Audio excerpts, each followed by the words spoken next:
ஓம் சாந்தி 19/4/2020 அவ்வக்த Bapdada revise Vani. விஷால புத்தியின் அடையாளம். இன்று அனைத்து அன்பான சகஜயோகி குழந்தைகளுடன் அன்பு கடல் அனைத்து பொக்கிஷங்களையும் வழங்குபவர், வரம் அளிக்கும் வள்ளல் தந்தை ஆன்மீக சந்திப்பை செய்வதற்காக வந்திருக்கிறார். இந்த ஆன்மீக அன்பின் சந்திப்பு, அதாவது ஆத்மாக்களின் சந்திப்பு, விசித்திரமான சந்திப்பு. முழு கல்பத்திலும் இம்மாதிரியான ஆன்மீக சந்திப்பு இருக்க முடியாது. இந்த சங்கம யுகத்திற்கு இந்த ஆன்மீக சந்திப்பின் வரதானம் கிடைக்கின்றது. இந்த வரம் பெற்ற நேரத்தில் வரமளிக்கும் வள்ளல் தந்தை மூலமாக வரம் பெற்ற குழந்தைகள் இந்த அழியாத வரதானத்தை பிராப்தி செய்கிறீர்கள். தன்னுடைய பாக்கியத்தை வழங்கும் மற்றும் வரமளிக்கும் வள்ளலின் அழியாத பாத்திரமும் இந்த நேரம்தான் நடைபெறுகின்றது. அம்மாதிரி நேரத்தில் வரதானங்களுக்கு உரிய ஆத்மாக்கள் நீங்கள் தங்களுடைய சதா காலத்திற்கான அதிகாரத்தை பிராப்தியாக அடைந்து கொண்டிருக்கிறீர்கள். அந்த மாதிரியான ஆன்மீக சந்திப்பை பார்த்து தாதாவும் மகிழ்ச்சி அடைகிறார். அம்மாதிரியான சிரேஷ்ட பிராப்தி செய்பவர்கள் உலகின் எதிரில் எப்படி கள்ளம் கபடமற்ற சாதாரணமான ஆத்மாக்களாக இருக்கின்றார்கள் என்று தாதா பார்த்து கொண்டிருக்கின்றார். ஏனென்றால் அனைவரும் அரசியல் திறமை, அறிவியலின் திறமை, அற்ப காலத்துக்கு ராஜ அதிகாரம் மற்றும் மத தலைவர்களின் அதிகாரம் உள்ளவர்களைத்தான் இன்றைய உலகத்தில் விசேஷ ஆத்மாக்கள் என்று ஏற்றுக்கொள்கிறார்கள். ஆனால் தாதா எந்த விசேஷத்தை பார்க்கிறார்? அனைத்தையும் விட முதலில் தன்னைத்தானே மற்றும் தந்தையை தெரிந்து கொள்வதின் விசேஷம் பிராமண குழந்தைகள் உங்களிடம் இருக்கின்றது. அது வேறு எந்த பெயர் பெற்ற ஆத்மாக்களிடமும் இல்லை. எனவே கள்ளம் கபடமற்ற சாதாரணமானவர்களாக இருந்த போதிலும் வரமளிக்கும் வள்ளலிடமிருந்து வரதானத்தை பெற்று பல பிறவிகளுக்காக விசேஷ பூஜைக்கு உரிய ஆத்மாக்கள் ஆகிவிட்டீர்கள். அம்மாதிரியான ஆன்மீக போதையை அனுபவம் செய்வீர்களா? நம்பிக்கை இழந்த ஆத்மாக்களை நம்பிக்கை உள்ளவர்களாக ஆக்குவதுதான் தந்தையின் விசேஷம். தாதா சூக்ஷ்ம வத்தனத்திலும் குழந்தைகளை பார்த்து புன்முறுவல் செய்து கொண்டிருந்தார். ஒருவேளை இந்த முழு சபையும் உலக ராஜா ஆத்மாக்களின் சபை என்று கூறினால் ஒன்றும் அறியாத ஆத்மா நம்புவாரா? ஆச்சரியம் அடைந்து விடுவார்கள். ஆனால் தந்தைக்கு உள்ளபூர்வமான அன்பு உள்ளத்தின் சிரேஷ்ட பாவனை உள்ள ஆத்மாக்கள் பிரியமானவர்கள் என்று தாதா தெரிந்திருக்கிறார். உள்ளத்தின் அன்புதான் சிரேஷ்ட பிராப்தியை பெறுவதற்கான மூல ஆதாரம். உள்ளத்தின் அன்பு தொலை தூரத்தில் இருப்பவர்களையும் மதுபன் நிவாசியாக ஆக்கிவிடுகிறது. உள்ளத்தின் அன்புதான் திலாராம் தந்தைக்கு விருப்பமானது. எனவே நீ எப்படி இருந்தாலும் என்னவாக இருந்தாலும் பரமாத்மாவுக்கு பிடித்தமானவர். எனவே தன்னுடைய குழந்தையாக ஆக்கிவிட்டார். உலகத்தினரோ தந்தை வருவார், அந்த நேரம் அப்படி இருக்கும் இப்படி நடக்கும் என்று இப்பொழுது காத்திருப்பதிலேயே இருக்கிறார்கள். ஆனால் உங்கள் அனைவரின் வாயிலிருந்து உள்ளத்திலிருந்து என்ன வார்த்தை வெளியாகிறது? அடைந்து விட்டோம், நீங்கள் சம்பன்னம் ஆகிவிட்டீர்கள். மேலும் அந்த புத்திவான்கள் இதுவரையிலும் பகுத்தறிவதில் நேரத்தை கழித்து கொண்டிருக்கிறார்கள். எனவே தான் தந்தையை போலாநாத் என்று வர்ணிக்கிறார்கள். தெரிந்து கொள்ளும் விசேஷம் உங்களை விசேஷ ஆத்மாவாக ஆக்கிவிட்டது. தெரிந்து கொண்டீர்கள், பிராப்தி செய்து விட்டீர்கள். இப்பொழுது மேலே என்ன செய்ய வேண்டும்? அனைத்து ஆத்மாக்களின் மீதும் இரக்கம் வருகிறதா? அனைவருமே ஒரே எல்லைக்கப்பாற்பட்ட பரிவாரத்தின் ஆத்மாக்கள். தன்னுடைய குடும்பத்தின் எந்த ஒரு ஆத்மாவும் வரதானத்திலிருந்து வஞ்சிக்கப்பட்டவராக இருந்துவிட வேண்டாம். அம்மாதிரியான ஊக்கம் மற்றும் உற்சாகத்தில் உள்ளத்தில் இருக்கிறதா? அல்லது தன்னுடைய குடும்பத்திலேயே பிஸியானவராக ஆகிவிட்டீர்களா? எல்லைக்கு அப்பாற்பட்ட நிலையில் நிலைத்திருந்து எல்லைக்கு அப்பாற்பட்ட ஆத்மாக்களின் சேவையின் சிரேஷ்ட எண்ணம்தான் வெற்றி அடைவதற்கான சுலபமான வழி. இப்பொழுது சேவையின் பொன்விழா கொண்டாடி கொண்டிருக்கிறீர்கள் இல்லையா? அதற்காக விஷாலமான நிகழ்ச்சியை தயாரித்திருக்கிறீர்கள் இல்லையா?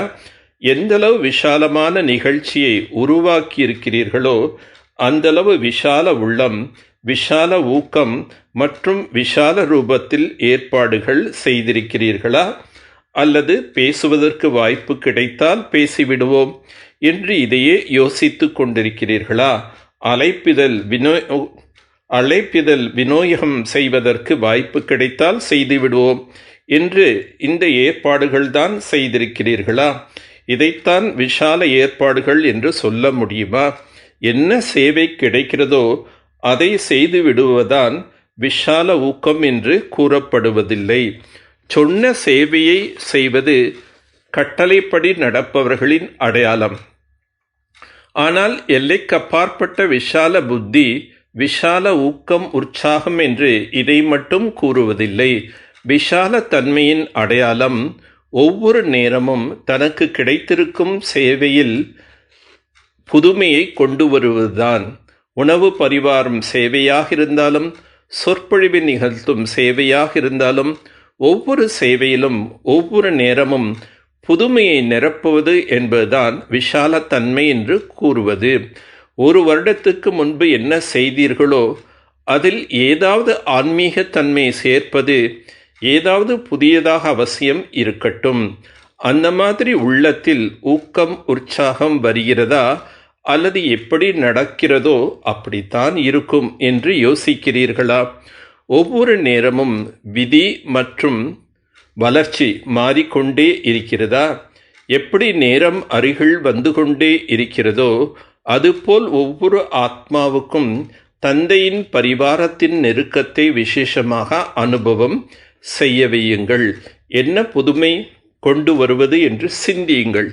இப்பொழுது மாநாட்டுக்கான விஷால காரியம் செய்கிறீர்கள் இல்லையா? அனைவரும் செய்து கொண்டிருக்கிறார்களா? அல்லது பெரியவர்கள் யாரோ அவர்கள்தான் செய்கிறார்களா? இது அனைவரின் காரியம்தான் இல்லையா? ஒவ்வொருவரும் புதுமைக்காக நான் சேவையில் முன்னேற வேண்டும் என்று யோசிக்க வேண்டும். அனைவரின் எதிரில் பொறுப்பாளராக குறைவானவர்களைத்தான் வைக்க வேண்டியதாக இருக்கிறது. எப்படி சொற்பொழிவு நிகழ்த்துபவர்கள் கொஞ்ச பேர்தான் இருப்பார்கள். இந்த முழு சபையும் செய்யுமா என்ன? ஒவ்வொருவருக்கும் அவரவர்களுக்கென்று சேவையை பகிர்ந்து கொடுத்து கொண்டு காரியம் நிறைவேறும். ஆனால் அனைவரும் பொறுப்பாளர் ஆக வேண்டும். எந்த விஷயத்தில்? உலகில் நாலாபுறங்களிலும் எந்த இடத்தில் இருந்தாலும், எந்த வேலைக்கு பொறுப்பாளராக இருந்தாலும், எந்த நேரம் ஏதாவது விஷால காரியம் எங்கே நடந்தாலும், அந்த நேரம் தூரத்தில் அமர்ந்திருந்த போதிலும் அந்த நாட்கள் வரை எப்பொழுதும் ஒவ்வொருவரின் மனதில் உலக நன்மையின் சிரேஷ்ட பாவனை மற்றும் சிரேஷ்ட விருப்பங்கள் அவசியம் இருக்க வேண்டும். எப்படி இன்றைய நாட்களில் உள்ள விஐபிக்கள் ஒருவேளை அவரே நிகழ்ச்சிக்கு வந்து சேர முடியவில்லை என்றால் நிகழ்ச்சிக்கான நல் வாழ்த்துக்களை அனுப்புகிறார்கள் இல்லையா? நீங்கள் அனைவரை விட குறைந்தவர்களா என்ன?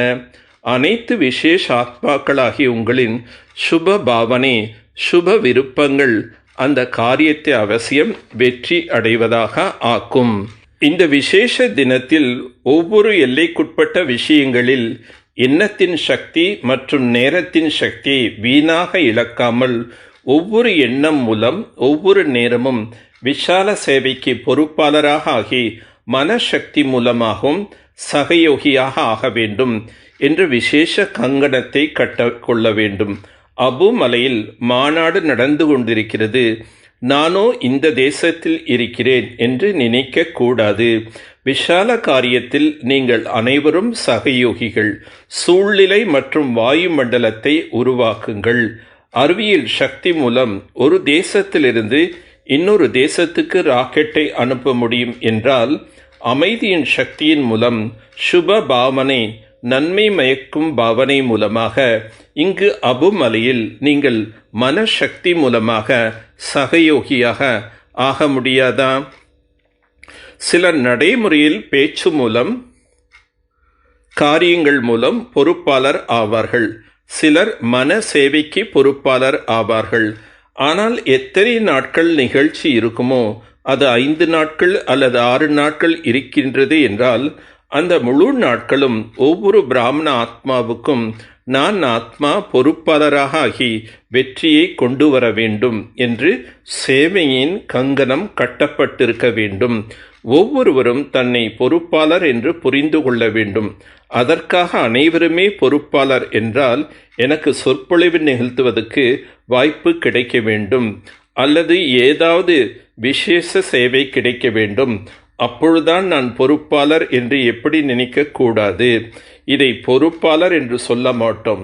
எங்கிருந்தாலும் என்ன சேவை கிடைத்தாலும் தூரமான இடத்தில் அமர்ந்திருந்தாலும் அல்லது மேடையில் அமர்ந்திருந்தாலும் நான் சகயோகி கண்டிப்பாக ஆக வேண்டும். இதைத்தான் முழு உலகத்தின் சேவையின் ஆன்மீக தன்மையின் அலையை பரப்புவது என்று கூறுவோம். குஷியின் ஊக்கம் உற்சாகத்தின் அலை பரப்பிவிட வேண்டும். நீங்கள் அம்மாதிரியான சகயோகியா?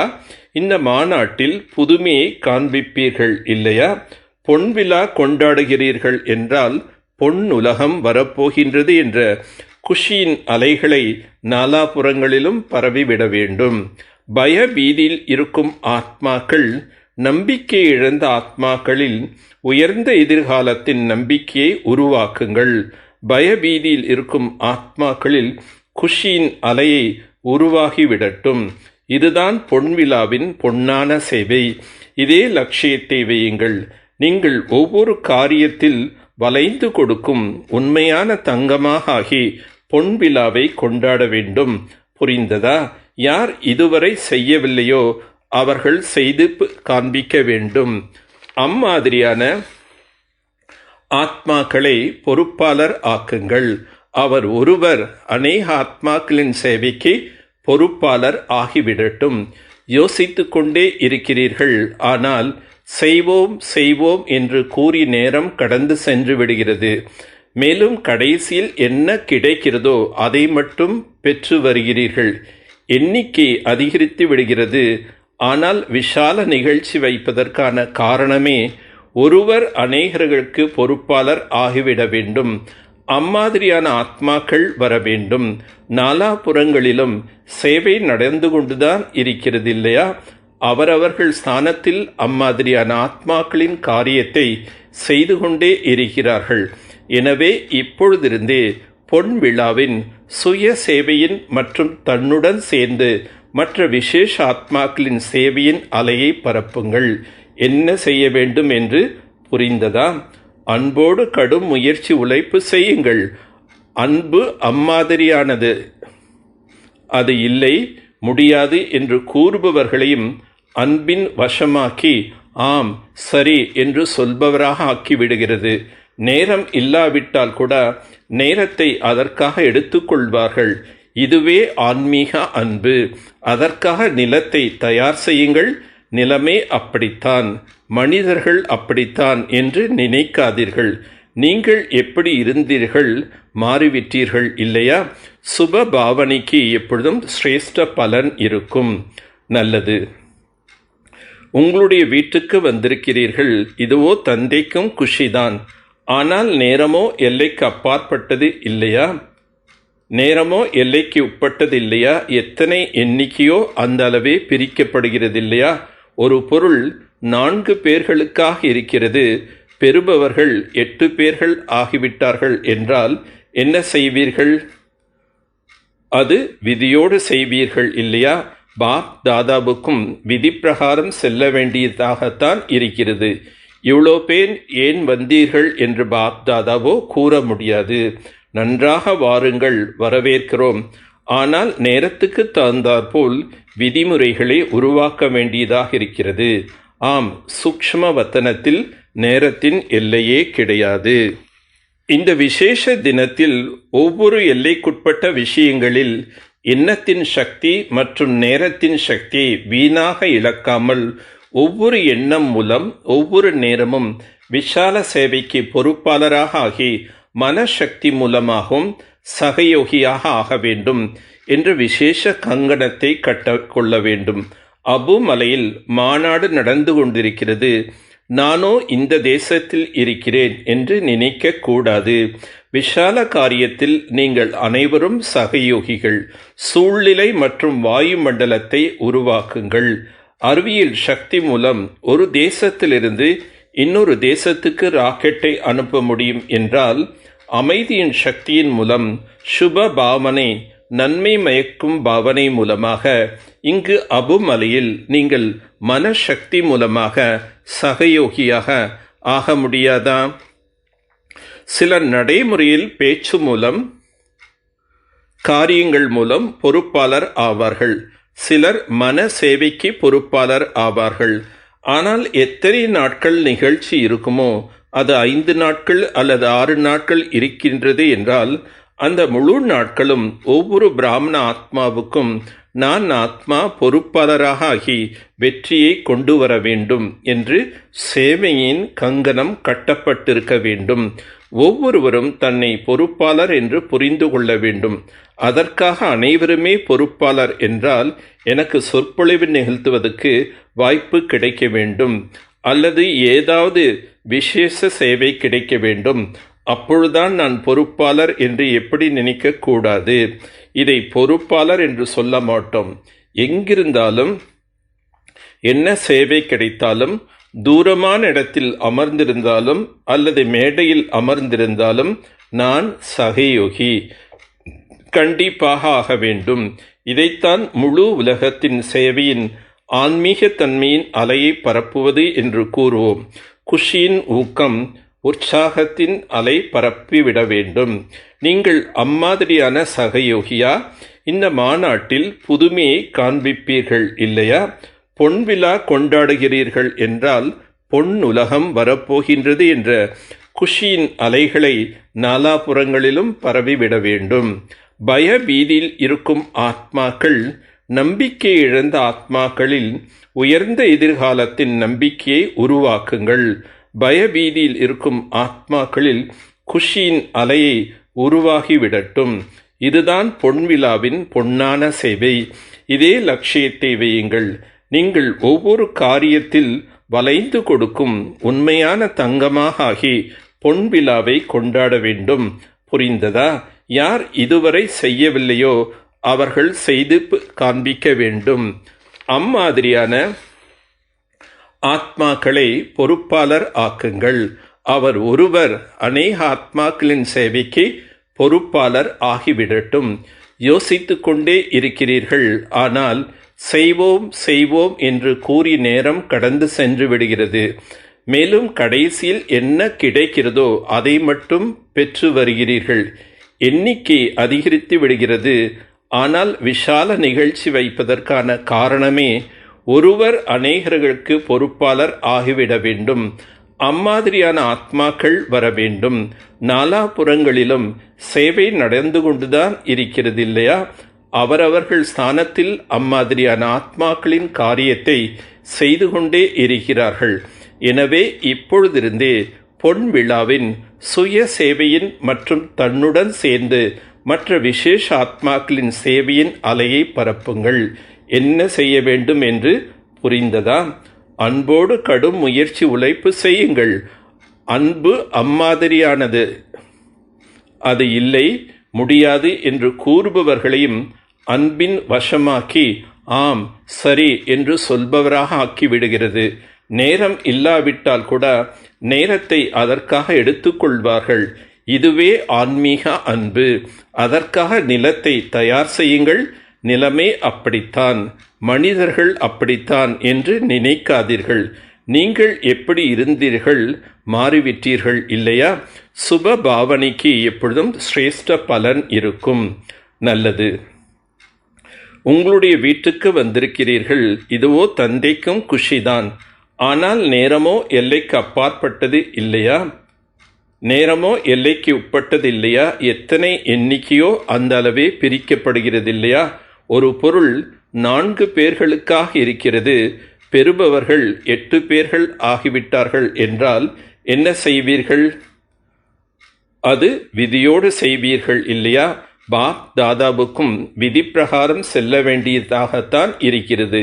இவ்வளோ பேர் ஏன் வந்தீர்கள் என்று பாப் தாதாவோ கூற முடியாது. நன்றாக வாருங்கள், வரவேற்கிறோம். ஆனால் நேரத்துக்கு தகுந்தாற்போல் விதிமுறைகளை உருவாக்க வேண்டியதாக இருக்கிறது. ஆம், சூக்ஷ்ம வத்தனத்தில் நேரத்தின் எல்லையே கிடையாது. மகாராஷ்டிரா அதிசயம் செய்து காண்பிக்கும். அந்த மாதிரி ஏதாவது மகான் ஆத்மாவை பொறுப்பாளர் ஆக்கி காண்பியுங்கள். அப்பொழுதுதான் மகாராஷ்டிரா என்று கூறுவோம். டெல்லியே ஏற்கனவே பொறுப்பில் இருக்கவே இருக்கிறது. மாநாடுகளோ அதிகம் செய்துவிட்டோம். இப்பொழுது என்ன செய்ய முடியும்? அந்த அளவுதான் செய்வோம் என்று அம்மாதிரி இருக்க வேண்டாம். ஒவ்வொரு வருடமும் முன்னேறிக்கொண்டே செல்ல வேண்டும். இப்பொழுதோ அநேக ஆத்மாக்கள் இருக்கிறார்கள். அவர்களை நீங்கள் பொறுப்பாளராக ஆக்க முடியும். டெல்லியை சேர்ந்தவர்களும் விசேஷ பொறுப்பாளர் ஆக வேண்டும். ராஜஸ்தான் என்ன செய்யும்? ராஜஸ்தான் எப்பொழுதுமே ஒவ்வொரு காரியத்திலும் நம்பர் 1 ஆக இருக்க வேண்டும். ஏனென்றால் ராஜஸ்தானில் நம்பர் 1 தலைமையகம் இருக்கிறது. தரத்திலோ எண்ணிக்கையிலோ 2லுமே நம்பர் 1 ஆக இருக்க வேண்டும். இரட்டை வெளிநாட்டினரும் புதுமையை காண்பிப்பார்கள் இல்லையா? ஒவ்வொரு தேசத்திலும் இந்த குஷியின் செய்தி பரவிவிட்டது என்றால் அனைவரும் உள்ளபூர்வமாக உங்களுக்கு மிகுந்த ஆசீர்வாதங்கள் கொடுப்பார்கள். மனிதர்கள் மிகவும் பயபீதியில் இருக்கிறார்கள் இல்லையா? அம்மாதிரியான ஆத்மாக்களுக்கு ஆன்மீக குஷியின் அலை வந்துவிடட்டும். ஆனால் இவர் ஃபரிஸ்தாவாக ஆகி நற்செய்தியை கொடுப்பதற்கான பொறுப்பாளர் ஆகியிருக்கும் ஆத்மா என்று புரிந்து கொள்ள வேண்டும். புரிந்ததா? இப்பொழுது எந்த மண்டலம் புதுமை செய்கிறார்கள் என்று பார்ப்போம். எண்ணிக்கையை கொண்டு வருவார்களா அல்லது தரத்தை கொண்டு வருவார்களா என்று பார்ப்போம். பிறகு பாப்தாதா ரிசல்ட்டை தெரிவிப்பார். புதுமையும் கொண்டு வர வேண்டும். புதுமைக்கு மதிப்பெண்கள் கிடைக்கும். நல்லது. அனைத்து சுயராஜ்ய உலக ராஜ்ய அதிகாரி ஆத்மாக்களுக்கு எப்பொழுதும் எல்லைக்கு அப்பாற்பட்ட சேவையில், எல்லைக்கு அப்பாற்பட்ட உள் உணர்வில் இருக்கும் சிரேஷ்ட ஆத்மாக்களுக்கு எப்பொழுதும் விஷால உள்ளம், விஷால புத்தி, விஷால ஊக்கம், உற்சாகத்தில் இருக்கும் விசேஷ ஆத்மாக்களுக்கு எப்பொழுதும் தன்னை ஒவ்வொரு சேவைக்கும் பொறுப்பாளர் என்று தெரிந்து கொண்டு எப்பொழுதும் சிரேஷ்ட மற்றும் தந்தைக்கு சமமாகி சேவையில் வெற்றி அடையக்கூடிய ஆன்மீக குழந்தைகளுக்கு ஆன்மீக தந்தையின் அன்பு நினைவுகள் மற்றும் நமஸ்காரம். குமாரிகளுடன் சந்திப்பு. குமாரிகளின் வாழ்க்கை எப்பொழுதும் குறையற்ற வாழ்க்கை என்று கூறப்படுகிறது. குமாரி வாழ்க்கை எப்பொழுதும் சிரேஷ்டமானது என்று வர்ணிக்கப்படுகிறது மற்றும் பூஜிக்கப்படுகிறது. நீங்கள் உங்களை அம்மாதிரியான சிரேஷ்டமான மற்றும் பூஜைக்குரிய ஆத்மா என்று நினைக்கின்றீர்களா? அனைத்து குமாரிகளும் விசேஷமாக ஏதாவது ஒரு அதிசயம் செய்து காண்பிப்பீர்கள் தான் இல்லையா? அல்லது படிப்பை படிப்பவர்களா மட்டும் இருக்கிறீர்களா?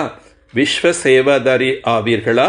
அல்லது குஜராத்தின் சேவை செய்ய வேண்டும், அல்லது மத்திய பிரதேசத்தின் அல்லது இந்த மண்டலத்தின் சேவை செய்ய வேண்டும் என்று அப்படி இல்லை அல்லவா? எவரடி ஆத்மாக்கள் மற்றவர்களையும் எவரடியாக ஆக்கிவிடுவார்கள். குமாரிகள் நீங்கள் என்ன செய்ய விரும்புகிறீர்களோ அதை செய்ய முடியும். இன்றைய அரசாங்கம் என்ன கூறுகிறதோ அதை செய்ய முடியாதா? அம்மாதிரியான ராஜ்யத்தில் இருந்து கொண்டே சேவை செய்ய வேண்டும் என்றால் அந்தளவு சக்திசாலியான சேவை நடந்தால்தான் வெற்றி கிடைக்கும். இந்த ஞானத்தின் படிப்பில் வரிசை எண் பெற்றிருக்கிறீர்களா? நம்பர் 1 பெற வேண்டும் என்ற இந்த லட்சியத்தை தான் வைக்க வேண்டும். குறைவாக பேசுங்கள். ஆனால் யார் எதிரில் சென்றாலும் அவர்கள் உங்களுடைய வாழ்க்கையிலிருந்து கற்றுக்கொள்ள வேண்டும் என்ற இந்த விசேஷத்தை காண்பியுங்கள். வாயினால் சொல்லும் பாடத்தை சொல்பவர்களோ அநேகர் இருக்கிறார்கள், கேட்பவர்களும் இருக்கிறார்கள். ஆனால் வாழ்க்கையின் மூலம் பாடம் படித்து கொள்ள வேண்டும் என்று இது விசேஷமாகும். உங்களுடைய வாழ்க்கையே ஆசிரியர் ஆகிவிட வேண்டும். வாயினால் பேசும் ஆசிரியர் அல்ல. வாயினால் கூற வேண்டியதாக இருக்கிறது. ஆனால் வாயினால் கூறிய பிறகும் ஒருவேளை வாழ்க்கையில் இல்லை என்றால் அதை ஏற்றுக்கொள்ள மாட்டார்கள். சொல்பவர்களும் அதிகம் இருக்கிறார்கள் என்று கூறுவார்கள். எனவே தன்னுடைய வாழ்க்கை மூலம் யாரையாவது தந்தையின் குழந்தையாக ஆக்க வேண்டும். இன்றைய நாட்களில் கேட்பதற்கான ஆர்வமும் வைப்பதில்லை, பார்க்கவே விரும்புகிறார்கள். ரேடியோ கேட்பதற்கான பொருள், டிவி பார்ப்பதற்கான பொருள் என்றால் நீங்கள் எதை விரும்புவீர்கள்? கேட்பதை விட பார்க்கத்தான் விரும்புவார்கள். எனவே உங்களுடைய வாழ்க்கையிலும் இவர்கள் எப்படி நடந்து கொள்கிறார்கள், எப்படி எழுகிறார்கள், எப்படி அமருகிறார்கள், எப்படி ஆன்மீக பார்வை வைக்கிறார்கள் என்று பார்க்க விரும்புகிறார்கள். நீங்கள் அந்த மாதிரியான லட்சியத்தை வையுங்கள். புரிந்ததா? சங்கம யுகத்தில் குமாரிகளின் மகத்துவம் என்ன என்பதையே தெரிந்திருக்கிறீர்கள் தான் இல்லையா? சங்கம யுகத்தில் அனைவரை விட மகான் குமாரிகள்.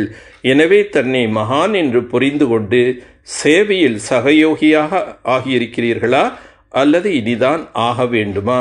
என்ன லட்சியம் இருக்கிறது? 2 பாகத்தையும் செய்வதற்கான லட்சியம் இருக்கிறதா என்ன? கூடையை, அதாவது லௌகீக வேலையும் தூக்குவீர்களா? நல்லது. வரதானம்: குழந்தை மற்றும் எஜமான தன்மையின் சமநிலையின் மூலம் அனைத்து பொக்கிஷங்களாலும் நிரம்பியவர் ஆகுக. எப்படி அனைவரிலும் குழந்தை தன்மையின் போதை இருக்கிறதோ அதேபோல் குழந்தையாக இருப்பவரிடமிருந்து எஜமானன், அதாவது தந்தைக்கு சமமான சம்பன்ன நிலையின் அனுபவம் செய்யுங்கள். எஜமான தன்மையின் விசேஷம், எந்தளவு எஜமானனோ அந்தளவு விஸ்வ சேவாதாரின் சம்ஸ்காரம் எப்பொழுதும் வெளிப்படும் ரூபத்தில் இருக்க வேண்டும். எஜமான தன்மையின் போதை மற்றும் விஸ்வ சேவாதாரியின் போதை சமமான ரூபத்தில் இருந்தால்தான் தந்தைக்கு சமமானவர் என்று கூறுவோம். குழந்தை மற்றும் எஜமானன் என்ற 2 சொரூபங்களிலும் எப்பொழுதுமே பிரத்யட்சமாக காரியத்தில் வந்துவிட வேண்டும். அப்பொழுதுதான் தந்தைக்கு சமமாக அனைத்து பொக்கிஷங்களினாலும் நிரம்பிய நிலையின் அனுபவம் செய்ய முடியும். ஸ்லோகன்: ஞானத்தின் குறைவில்லாத பொக்கிஷங்களின் அதிகாரி ஆனீர்கள் என்றால் அடிமைத்தனம் என்பது அகன்றுவிடும். ஓம் சாந்தி. மகாராஷ்டிரா அதிசயம் செய்து காண்பிக்கும். அந்த மாதிரி ஏதாவது மகான் ஆத்மாவை பொறுப்பாளர் ஆக்கி காண்பியுங்கள். அப்பொழுதுதான் மகாராஷ்டிரா என்று கூறுவோம். டெல்லியே ஏற்கனவே பொறுப்பில் இருக்கவே இருக்கிறது. மாநாடுகளோ அதிகம் செய்துவிட்டோம். இப்பொழுது என்ன செய்ய முடியும்? அந்த அளவுதான் செய்வோம் என்று அம்மாதிரி இருக்க வேண்டாம். ஒவ்வொரு வருடமும் முன்னேறிக்கொண்டே செல்ல வேண்டும். இப்பொழுதோ அநேக ஆத்மாக்கள் இருக்கிறார்கள். அவர்களை நீங்கள் பொறுப்பாளராக ஆக்க முடியும். டெல்லியை சேர்ந்தவர்களும் விசேஷ பொறுப்பாளர் ஆக வேண்டும். ராஜஸ்தான் என்ன செய்யும்? ராஜஸ்தான் எப்பொழுதுமே ஒவ்வொரு காரியத்திலும் நம்பர் 1 ஆக இருக்க வேண்டும். ஏனென்றால் ராஜஸ்தானில் நம்பர் 1 தலைமையகம் இருக்கிறது. தரத்திலோ எண்ணிக்கையிலோ 2லுமே நம்பர் 1 ஆக இருக்க வேண்டும். இரட்டை வெளிநாட்டினரும் புதுமையை காண்பிப்பார்கள் இல்லையா? ஒவ்வொரு தேசத்திலும் இந்த குஷியின் செய்தி பரவிவிட்டது என்றால் அனைவரும் உள்ளபூர்வமாக உங்களுக்கு மிகுந்த ஆசீர்வாதங்கள் கொடுப்பார்கள். மனிதர்கள் மிகவும் பயபீதியில் இருக்கிறார்கள் இல்லையா? அம்மாதிரியான ஆத்மாக்களுக்கு ஆன்மீக குஷியின் அலை வந்துவிடட்டும். ஆனால் இவர் ஃபரிஸ்தாவாக ஆகி நற்செய்தியை கொடுப்பதற்கான பொறுப்பாளர் ஆகியிருக்கும் ஆத்மா என்று புரிந்து கொள்ள வேண்டும். புரிந்ததா? இப்பொழுது எந்த மண்டலம் புதுமை செய்கிறார்கள் என்று பார்ப்போம். எண்ணிக்கையை கொண்டு வருவார்களா அல்லது தரத்தை கொண்டு வருவார்களா என்று பார்ப்போம். பிறகு பாப்தாதா ரிசல்ட்டை தெரிவிப்பார். புதுமையும் கொண்டு வர வேண்டும். புதுமைக்கு மதிப்பெண்கள் கிடைக்கும். நல்லது. அனைத்து சுயராஜ்ய உலக ராஜ்ய அதிகாரி ஆத்மாக்களுக்கு எப்பொழுதும் எல்லைக்கு அப்பாற்பட்ட சேவையில், எல்லைக்கு அப்பாற்பட்ட உள் உணர்வில் இருக்கும் சிரேஷ்ட ஆத்மாக்களுக்கு எப்பொழுதும் விஷால உள்ளம், விஷால புத்தி, விஷால ஊக்கம், உற்சாகத்தில் இருக்கும் விசேஷ ஆத்மாக்களுக்கு எப்பொழுதும் தன்னை ஒவ்வொரு சேவைக்கும் பொறுப்பாளர் என்று தெரிந்து கொண்டு எப்பொழுதும் சிரேஷ்ட மற்றும் தந்தைக்கு சமமாகி சேவையில் வெற்றி அடையக்கூடிய ஆன்மீக குழந்தைகளுக்கு ஆன்மீக தந்தையின் அன்பு நினைவுகள் மற்றும் நமஸ்காரம். குமாரிகளுடன் சந்திப்பு. குமாரிகளின் வாழ்க்கை எப்பொழுதும் குறையற்ற வாழ்க்கை என்று கூறப்படுகிறது. குமாரி வாழ்க்கை எப்பொழுதும் சிரேஷ்டமானது என்று வர்ணிக்கப்படுகிறது மற்றும் பூஜிக்கப்படுகிறது. நீங்கள் உங்களை அம்மாதிரியான சிரேஷ்டமான மற்றும் பூஜைக்குரிய ஆத்மா என்று நினைக்கின்றீர்களா? அனைத்து குமாரிகளும் விசேஷமாக ஏதாவது ஒரு அதிசயம் செய்து காண்பிப்பீர்கள் தான் இல்லையா? அல்லது படிப்பை படிப்பவர்களா மட்டும் இருக்கிறீர்களா? விஸ்வ சேவாதாரி ஆவீர்களா? அல்லது குஜராத்தின் சேவை செய்ய வேண்டும், அல்லது மத்திய பிரதேசத்தின் அல்லது இந்த மண்டலத்தின் சேவை செய்ய வேண்டும் என்று அப்படி இல்லை அல்லவா? எவரடி ஆத்மாக்கள் மற்றவர்களையும் எவரடியாக ஆக்கிவிடுவார்கள். குமாரிகள் நீங்கள் என்ன செய்ய விரும்புகிறீர்களோ அதை செய்ய முடியும். இன்றைய அரசாங்கம் என்ன கூறுகிறதோ அதை செய்ய முடியாதா? அம்மாதிரியான ராஜ்யத்தில் இருந்து கொண்டே சேவை செய்ய வேண்டும் என்றால் அந்தளவு சக்திசாலியான சேவை நடந்தால்தான் வெற்றி கிடைக்கும். இந்த ஞானத்தின் படிப்பில் வரிசை எண் பெற்றிருக்கிறீர்களா? நம்பர் 1 பெற வேண்டும் என்ற இந்த லட்சியத்தை தான் வைக்க வேண்டும். குறைவாக பேசுங்கள், ஆனால் யார் எதிரில் சென்றாலும் அவர்கள் உங்களுடைய வாழ்க்கையிலிருந்து கற்றுக்கொள்ள வேண்டும் என்ற இந்த விசேஷத்தை காண்பியுங்கள். வாயினால் சொல்லும் பாடத்தை சொல்பவர்களோ அநேகர் இருக்கிறார்கள், கேட்பவர்களும் இருக்கிறார்கள். ஆனால் வாழ்க்கையின் மூலம் பாடம் படித்து கொள்ள வேண்டும் என்று இது விசேஷமாகும். உங்களுடைய வாழ்க்கையே ஆசிரியர் ஆகிவிட வேண்டும். வாயினால் பேசும் ஆசிரியர் அல்ல. வாயினால் கூற வேண்டியதாக இருக்கிறது. ஆனால் வாயினால் கூறிய பிறகும் ஒருவேளை வாழ்க்கையில் இல்லை என்றால் அதை ஏற்றுக்கொள்ள மாட்டார்கள். சொல்பவர்களும் அதிகம் இருக்கிறார்கள் என்று கூறுவார்கள். எனவே தன்னுடைய வாழ்க்கை மூலம் யாரையாவது தந்தையின் குழந்தையாக ஆக்க வேண்டும். இன்றைய நாட்களில் கேட்பதற்கான ஆர்வமும் வைப்பதில்லை, பார்க்கவே விரும்புகிறார்கள். ரேடியோ கேட்பதற்கான பொருள், டிவி பார்ப்பதற்கான பொருள் என்றால் நீங்கள் எதை விரும்புவீர்கள்? கேட்பதை விட பார்க்கத்தான் விரும்புவார்கள். எனவே உங்களுடைய வாழ்க்கையிலும் இவர்கள் எப்படி நடந்து கொள்கிறார்கள், எப்படி எழுகிறார்கள், எப்படி அமருகிறார்கள், எப்படி ஆன்மீக பார்வை வைக்கிறார்கள் என்று பார்க்க விரும்புகிறார்கள். நீங்கள் அந்த மாதிரியான லட்சியத்தை வையுங்கள். புரிந்ததா? சங்கம யுகத்தில் குமாரிகளின் மகத்துவம் என்ன என்பதையே தெரிந்திருக்கிறீர்கள் தான் இல்லையா? சங்கம யுகத்தில் அனைவரை விட மகான் குமாரிகள். எனவே தன்னை மகான் என்று புரிந்து கொண்டு சேவையில் சகயோகியாக ஆகியிருக்கிறீர்களா? அல்லது இனிதான் ஆக வேண்டுமா? என்ன லட்சியம் இருக்கிறது? 2 பாகத்தையும் செய்வதற்கான லட்சியம் இருக்கிறதா? என்ன? கூடையை, அதாவது லௌகீக வேலையும் தூக்குவீர்களா? நல்லது. வரதானம். குழந்தை மற்றும் எஜமான தன்மையின் சமநிலையின் மூலம் அனைத்து பொக்கிஷங்களாலும் நிரம்பியவர் ஆகுக. எப்படி அனைவரிலும் குழந்தை தன்மையின் போதை இருக்கிறதோ அதேபோல் குழந்தையாக இருப்பவரிடமிருந்து எஜமானன், அதாவது தந்தைக்கு சமமான சம்பன்ன நிலையின் அனுபவம் செய்யுங்கள். எஜமான தன்மையின் விசேஷம் எந்தளவு எஜமானனோ அந்தளவு விஸ்வ சேவாதாரின் சம்ஸ்காரம் எப்பொழுதும் வெளிப்படும் ரூபத்தில் இருக்க வேண்டும். எஜமான தன்மையின் போதை மற்றும் விஸ்வ சேவாதாரியின் போதை சமமான ரூபத்தில் இருந்தால்தான் தந்தைக்கு சமமானவர் என்று கூறுவோம். குழந்தை மற்றும் எஜமானன் என்ற 2 சொரூபங்களிலும் எப்பொழுதுமே பிரத்யட்சமாக காரியத்தில் வந்துவிட வேண்டும். அப்பொழுதுதான் தந்தைக்கு சமமாக அனைத்து பொக்கிஷங்களினாலும் நிரம்பிய நிலையின் அனுபவம் செய்ய முடியும். ஸ்லோகன். ஞானத்தின் குறைவில்லாத பொக்கிஷங்களின் அதிகாரி ஆனீர்கள் என்றால் அடிமைத்தனம் என்பது அகன்றுவிடும். ஓம் சாந்தி.